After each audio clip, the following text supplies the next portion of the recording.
Hello hello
आपल्या मतदारसंघामध्ये आगमन झालं आणि आगमन होत असताना जे मी ठरवलं होतं ते सर्वांनी ठरवलं होतं आणि म्हणून 23 तारखेला निवडणूक झाली. 24 तारखेला आम्ही दोघं मुंबईत गेलो.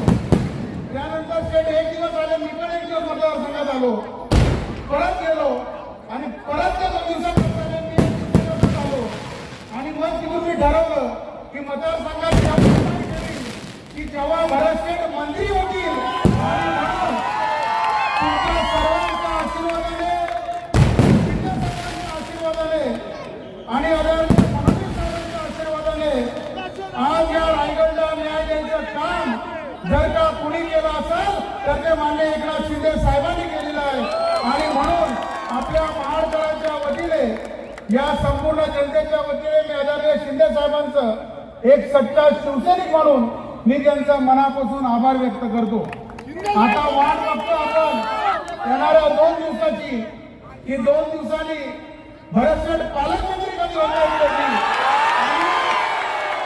तुमच्या सर्वांच्या सहकार्याने या रायगड जिल्ह्यामध्ये जी काय सुवर्ण संधी आदरणीय शिंदे साहेबांनी दिलेली आहे त्या प्रत्येक कार्यकर्त्याला न्याय द्यायचं काम आपण आपल्या पक्षाच्या माध्यमातून, आपल्या मंत्र्यांच्या माध्यमातून आणि आदरणीय मुख्यमंत्री आदरणीय फडणवीस साहेब यांच्या नेतृत्वाखाली, आदरणीय शिंदे साहेब यांच्या नेतृत्वाखाली आपण निश्चित सर्व कार्यकर्ते पदाधिकाऱ्यांना न्याय द्यायचं काम या महाराष्ट्र जनतेला करू. आणि राहिलेली कामं ही आदरणीय आमदार भरतशेठ गोगावले यांच्या माध्यमातून आपल्याला करायची आहे. फक्त माझी आपल्याला एकच विनंती आहे की जसं तुम्ही लोकांनी सर्वांनी भरतशेठवरती प्रेम करून ज्या पद्धतीने आशीर्वादाने 4थ्यांदा विजयाचा चौकार मारून दिला, तसंच येणाऱ्या महाराष्ट्र नगरपालिकेवरती पण शिवसेनेचा भगवा फडकवून द्या